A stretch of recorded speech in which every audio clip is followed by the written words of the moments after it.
जय श्री कृष्ण। राधे राधे। तो आज की इस वीडियो में आप सुनने वाले हैं 16 सोमवार व्रत कथा और अंत में आप सुनेंगे भगवान शिव की आरती। तो आज की यह कथा आरंभ करने से पहले मैं आपको बता दूं कि आज है सोमवती अमावस्या। जब सोमवार को अमावस्या आती है तो वह सोमवती अमावस्या कहलाती है। तो सोमवती अमावस्या की व्रत कथा की वीडियो चैनल पर अपलोड कर दी गई है। अगर आप यह कथा सुनना चाहते हैं तो एक बार चैनल पर विजिट करके उस कथा को जरूर सुनिएगा। और चलिए अब शुरू करते हैं यह दिव्य और चमत्कारिक व्रत कथा 16 सोमवार व्रत कथा। तो बोलिए प्रेम से हर हर महादेव। मृत्यु लोक में भ्रमण करने की इच्छा से एक समय श्री भूतनाथ भगवान भोलेनाथ माता पार्वती के साथ मृत्यु लोक में पधारे। भ्रमण करते करते विदर्भ देशांतर्गत अमरावती नाम की अति रमणीक नगरी में पहुँचे। अमरावती नगरी अमरापुरी के ही सदृश सब प्रकार के सुखों से परिपूर्ण थी। उसमें वहाँ के महाराज का बनाया हुआ अति रमणीक भगवान शिव का मंदिर भी था। भगवान शंकर भगवती पार्वती के साथ उस मंदिर में निवास करने लगे। तो भक्तों, कुछ समय पश्चात एक बार माता पार्वती ने भगवान भोलेनाथ को प्रसन्न देखकर मनोविनोद करने की इच्छा से कहा कि हे महाराज, आज तो हम दोनों चौसर खेलेंगे। तब भगवान शिव ने प्राण प्रिया की बातों को मान लिया और दोनों चौसर खेलने लगे। उसी समय मंदिर का पुजारी ब्राह्मण मंदिर में पूजा करने आया था। तब माता पार्वती ने पुजारी जी से प्रश्न किया कि पुजारी जी बताओ, इस बाजी में हम दोनों में से किसकी जीत होगी। तब ब्राह्मण बिना विचारे शीघ्रता से बोला कि महादेव जी की जीत होगी। और थोड़ी देर में बाजी समाप्त हुई। माँ पार्वती की विजय हुई और भगवान भोलेनाथ हार गए। तब माँ पार्वती बहुत ही क्रोधित हुई और ब्राह्मण को झूठ बोलने के अपराध के कारण श्राप देने को उद्यत हुई। भोलेनाथ ने माता पार्वती को बहुत समझाया, परंतु उन्होंने ब्राह्मण को कोढ़ी होने का श्राप दे ही दिया। कुछ समय बाद पार्वती जी के श्रापवश पुजारी के शरीर में कोढ़ पैदा हो गया। वो अनेक प्रकार से दुखी रहने लगा। पुजारी को श्राप का कष्ट भोगते हुए जब बहुत दिन हो गए, तब एक दिन देवलोक की अप्सराएं भगवान शिव की पूजा के लिए उसी मंदिर में पधारी और पुजारी जी के कोढ़ के कष्ट को देखकर उसने बड़ी दया भाव से उनसे रोगी होने का कारण पूछा। तब पुजारी ने निसंकोच सारी बातें उन्हें बता दी। तब वे अप्सराएं बोली कि हे पुजारी, अब तुम अधिक दुखी मत हो, भगवान शिव तुम्हारे कष्टों को दूर करेंगे। तुम सब व्रतों में श्रेष्ठ 16 सोमवार का व्रत भक्ति भाव से किया करो। पुजारी ने अप्सरा से विनम्र भाव से 16 सोमवार व्रत की विधि पूछी। तब अप्सरा ने पुजारी को बताया कि सोमवार को भक्ति के साथ व्रत करें, स्वच्छ वस्त्र पहने, संध्या और उपासना के बाद आधा सेर गेहूं का आटा लें, उसके 3 अंग बनाएं और घी, गुड़, दीप, नैवेद्य, पुंगी फल, बेल पत्र, जनेऊ, जोड़ा, चंदन, अक्षत, पुष्प आदि के द्वारा प्रदोष काल में भगवान शंकर का पूर्ण विधि से पूजन करें। तत्पश्चात 3 अंगों में से एक भगवान शिव को अर्पण करें और बाकी 2 को भगवान शिव जी का प्रसाद समझकर उपस्थित जनों में बांट दे और आप भी प्रसाद पावे। इस विधि से 16 सोमवार व्रत करें और फिर 17वें सोमवार को पाव सेर पवित्र गेहूं के आटे की बाटी बनाएं, उसमें घी और गुड़ मिलाकर चूरमा बनावे, भगवान भोलेनाथ को भोग लगाकर उपस्थित भक्तों में बांटे और उसके बाद कुटुंब सहित प्रसाद लें। तो भगवान शिव जी की कृपा से उसके सभी मनोरथ पूर्ण हो जाते हैं। भक्तों, ऐसा कहकर अप्सराएं तो स्वर्ग लोक को चली गई और ब्राह्मण ने यथा विधि 16 सोमवार व्रत किया तथा भगवान शिव की कृपा से रोग मुक्त होकर आनंद से रहने लगा। अब कुछ दिनों बाद भगवान शिव और माता पार्वती फिर से उसी मंदिर में पधारे। ब्राह्मण को निरोग देखकर पार्वती जी ने ब्राह्मण से रोग मुक्ति होने का कारण पूछा। तो ब्राह्मण ने 16 सोमवार व्रत की कथा सुनाई। तब यह सुनकर पार्वती जी अति प्रसन्न होकर ब्राह्मण से व्रत की विधि पूछकर स्वयं व्रत करने को तैयार हो गई। व्रत करने के बाद उनकी मनोकामना पूर्ण हुई और उनके रूठे पुत्र स्वामी कार्तिकेय स्वयं माता के आज्ञाकारी हुए। तब कार्तिकेय जी को भी अपना यह विचार परिवर्तन का रहस्य जानने की इच्छा हुई और वे अपनी माता से बोले कि हे माता, आपने ऐसा कौन सा उपाय किया जिससे मेरा मन आपकी ओर आकर्षित हुआ। तब पार्वती जी ने वही 16 सोमवार व्रत की कथा उनको भी सुनाई और तब कार्तिकेय जी ने कहा कि इस व्रत को मैं भी करूँगा, क्योंकि मेरा प्रिय मित्र ब्राह्मण बहुत दुखी दिल से प्रदेश गया है, मेरी उससे मिलने की बहुत इच्छा है। और फिर कार्तिकेय जी ने भी इस व्रत को किया और उनका प्रिय मित्र उन्हें मिल गया। मित्र ने इस आकस्मिक मिलन का भेद कार्तिकेय जी से पूछा। तब वह बोले कि हे मित्र, हमने तुम्हारे मिलने की इच्छा करके 16 सोमवार का व्रत किया था। अब तो ब्राह्मण मित्र को अपने विवाह की बड़ी इच्छा हुई और उसने कार्तिकेय जी से व्रत की विधि पूछी और यथाविधि व्रत किया। व्रत के प्रभाव से जब वह किसी कार्यवश विदेश गया तो वहाँ के राजा की लड़की का स्वयंवर था और राजा ने प्रण किया था कि जिस राजकुमार के गले में सब प्रकार से श्रृंगारित हथिनी माला डालेगी, मैं उसी के साथ अपनी प्यारी पुत्री का विवाह कर दूंगा। भगवान शिव जी की कृपा से वह ब्राह्मण भी स्वयंवर देखने की इच्छा से राज्यसभा में एक ओर बैठ गया। नियमित समय पर हथिनी वहाँ आई और उसने जयमाला उस ब्राह्मण के गले में डाल दी। राजा ने अपनी प्रतिज्ञा के अनुसार बड़ी धूमधाम से अपनी कन्या का विवाह उस ब्राह्मण के साथ कर दिया और ब्राह्मण को बहुत सारा धन देकर और सम्मान देकर संतुष्ट किया। ब्राह्मण सुंदर राजकन्या पाकर सुख से जीवन व्यतीत करने लगा। एक दिन राजकन्या ने अपने पति से प्रश्न किया कि हे प्राणनाथ, आपने ऐसा कौन सा भारी पुण्य किया था जिसके प्रभाव से हथिनी ने सब राजकुमारों को छोड़कर आपको वरण किया। तब ब्राह्मण बोला कि हे प्राण प्रिय, मैंने अपने मित्र कार्तिकेय जी के कथना अनुसार 16 सोमवार का व्रत किया था और उसी के प्रभाव से मुझे तुम जैसी स्वरूपवान पत्नी की प्राप्ति हुई। तब व्रत की महिमा को सुनकर राजकन्या को बड़ा आश्चर्य हुआ। वह भी पुत्र की कामना करके व्रत करने लगी। भगवान शिव जी की दया से उसके गर्भ से एक सुंदर, सुशील, धर्मात्मा और विद्वान पुत्र उत्पन्न हुआ।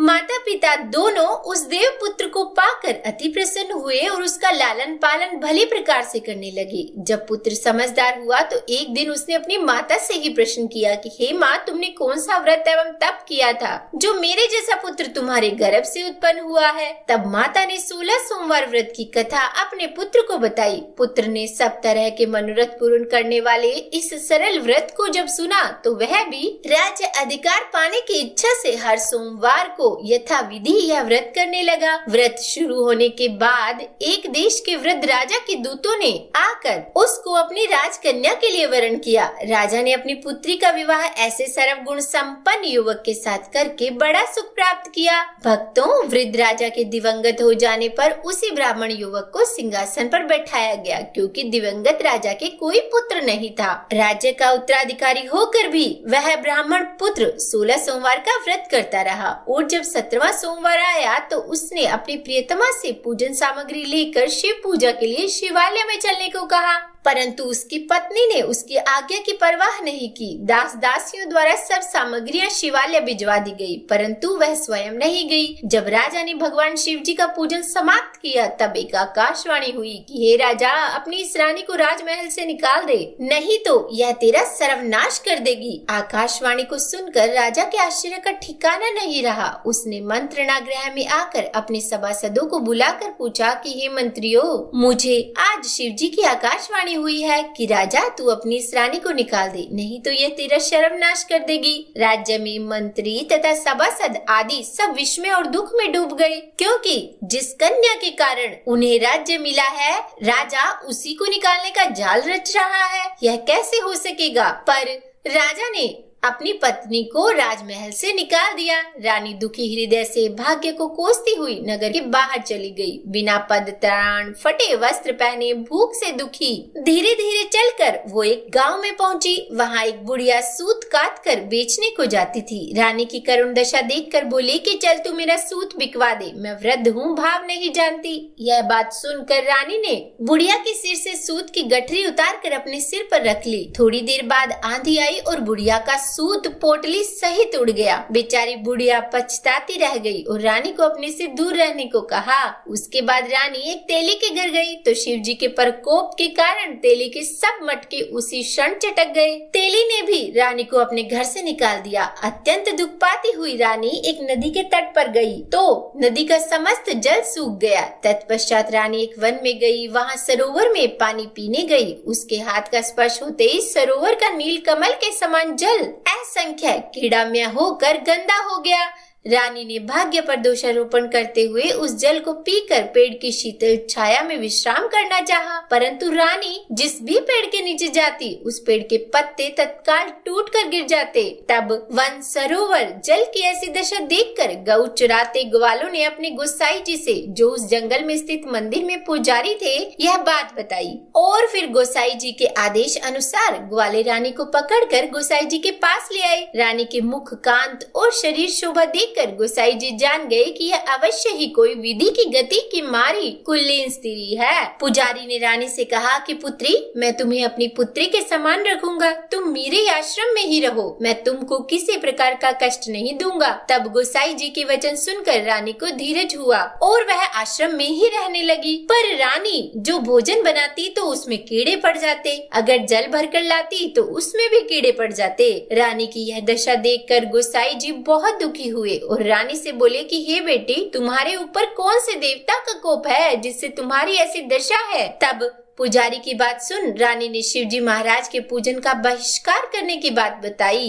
तो पुजारी जी शिवजी महाराज की अनेक प्रकार से स्तुति करते हुए रानी से बोले कि पुत्री, तुम सब मनोरथ पूर्ण करने वाले 16 सोमवार व्रत को करो, उसके प्रभाव से अपने कष्ट से मुक्त हो सकोगी। तब गोसाई जी की बात मानकर रानी ने 16 सोमवार व्रत किए और 17वें सोमवार को विधि विधान सहित पूजन किया। उस पूजन के प्रभाव से राजा के हृदय में विचार उत्पन्न हुआ कि रानी को गए बहुत समय व्यतीत हो गया, न जाने कहाँ कहाँ भटकती होगी, उसे ढूंढना चाहिए। यह सोचकर रानी को तलाश करने के लिए राजा ने चारों दिशाओं में दूत भेजे। वे दूत रानी को ढूंढते हुए पुजारी जी के आश्रम में पहुँचे। वहाँ रानी को पाकर पुजारी से रानी को अपने साथ ले जाने का आग्रह करने लगे, परंतु पुजारी ने मना कर दिया। तब दूत चुपचाप लौट आए और महाराज को रानी का पता बतलाया। रानी का पता पाकर राजा स्वयं पुजारी के आश्रम में गए और पुजारी से कहा कि महाराज, जो देवी आपके आश्रम में रहती है वो मेरी पत्नी है। शिवजी के कोप से मैंने उनको त्याग दिया था, पर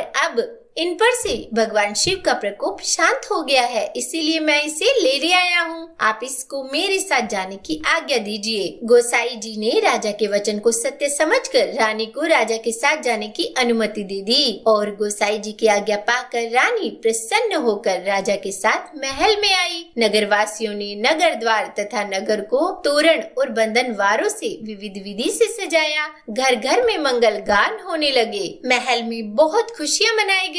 पूरे नगर को सजाया गया। राजा ने ब्राह्मणों को अन्न, वस्त्र और धन का दान दिया। नगर में निर्धनों को वस्त्र बांटे गए और इस प्रकार रानी 16 सोमवार का व्रत करते हुए महल में आनंद पूर्वक रहने लगी। भगवान शिव की अनुकंपा से उसके जीवन में सुख ही सुख भर गए। तो बोलिए हर हर महादेव। आज की यह कथा यही समाप्त हुई। हे महादेव, अगर इस कथा को कहने, सुनने या सुनाने में हमसे कोई गलती हो गई हो तो हमें क्षमा करना। 16 सोमवार के व्रत करने और कथा सुनने से मनुष्य की सभी मनोकामनाएं पूर्ण होती है और जीवन में किसी तरह की कमी नहीं होती। स्त्री पुरुष आनंद पूर्वक जीवन यापन करते हुए अंत में मोक्ष को प्राप्त करते हैं। और अब सुनिए भगवान शिव की आरती। ओम जय शिव ओमकारा, प्रभु हरि शिव ओमकारा, ब्रह्मा विष्णु सदा शिव, ब्रह्मा विष्णु सदा शिव,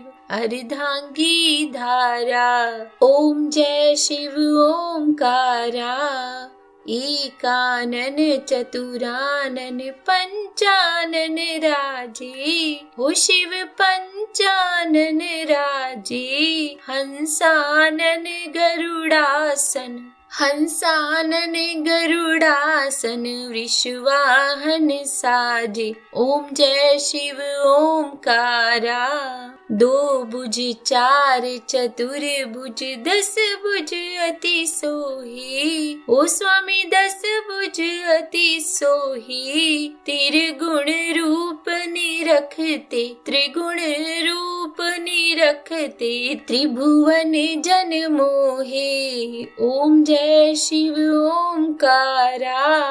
अक्षमाला वनमाला मुंडमाला धारी, ओ शिव मुंडमाला धारी। चंदन मृग मद सोहे, चंदन मृग मद सोहे, भाले शशिधारी। ओम जय शिव ओमकारा। श्वेतांबर पीतांबर बागंबर अंगी, ओ शिव बागंबर अंगी। सनकादिक गरुणादिक, सनकादिक गरुणादिक, भूतादिक संगे। ओम जय शिव ओमकारा। कर के मध्य कमंडल चक्र त्रिशूल धरता, ओ स्वामी चक्र त्रिशूल धरता। जग करता जग भरता, जग करता जग भरता, जग संहार करता। ओम जय शिव ओमकारा। ब्रह्मा विष्णु सदा शिव जानत अविवेका, ओ स्वामी जानत अविवेका। प्रणवाक्षर के मध्य, प्रणवाक्षर के मध्य, ये तीनों एका। ओम जय शिव ओमकारा। काशी में विश्वनाथ विराजत, नंदी ब्रह्मचारी, ओ स्वामी नंदी ब्रह्मचारी। नित उठ भोग लगावत, नित उठ भोग लगावत, महिमा अति भारी। ओम जय शिव ओमकारा। त्रिगुण शिव जी की आरती जो कोई नर गावे, ओ स्वामी प्रेम सहित गावे। कहत शिवानंद स्वामी, रटत हरि हर स्वामी, मनवांछित फल पावे। ओम जय शिव ओमकारा। ओम जय शिव ओमकारा। स्वामी हरि शिव ओमकारा। ब्रह्मा विष्णु सदा शिव, अर्धांगी तारा। ओम जय शिव ओमकारा। तो बोलिए हर हर महादेव। तो उम्मीद करती हूँ आज की यह कथा आपको अच्छी लगी होगी। अगर पसंद आई हो वीडियो तो लाइक एंड शेयर कीजिएगा, और चैनल पर नए हैं सब्सक्राइब नहीं किया तो सब्सक्राइब भी कर ही दीजिएगा। और हाँ, कमेंट बॉक्स में हर हर महादेव जरूर लिखिएगा। तो बोलिए हर हर महादेव।